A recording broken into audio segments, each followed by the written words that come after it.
अंधेरी रात थी, पर आर्या के छोटे से घर में एक दिया जल रहा था।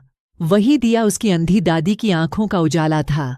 हर सुबह आर्या अपने घर का गुजारा दूध बेचकर करती थी, पर कोई उसे सही दाम नहीं देता था। रामदास बनिया हमेशा आर्या का फायदा उठाता था। उसे आधे दाम में दूध लेकर हंस देता। आर्या चुप रहती, क्योंकि उसके पास बहस का वक्त नहीं था। उसे बस अपनी दादी के लिए दवा लानी थी। उस रात तेज बारिश में भी आर्या निकली। उसकी जेब में कुछ सिक्के थे और दिल में उम्मीद।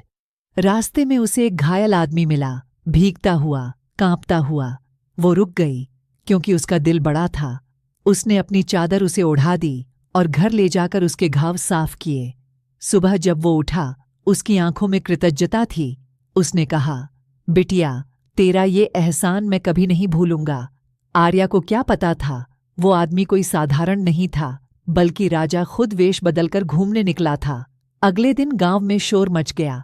राजा आया है, और उसने सबके सामने आर्या को बुलवाया। राजा ने कहा, इस लड़की ने अंधेरे में इंसानियत का दिया जलाया है। अब ये गांव की सम्मानित बेटी कहलाएगी। रामदास की आंखें झुक गईं। राजा ने उसे इनाम दिया और कहा, तूने मुझे सिखाया कि इंसान की कीमत पैसे से नहीं, उसके दिल से होती है।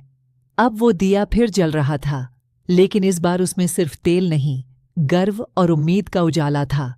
कभी दूसरों की मदद करने से मत डरना, क्योंकि अच्छाई हमेशा लौट कर आती है, और उजाला वहीं होता है जहां कोई दिल से दिया जलाता है।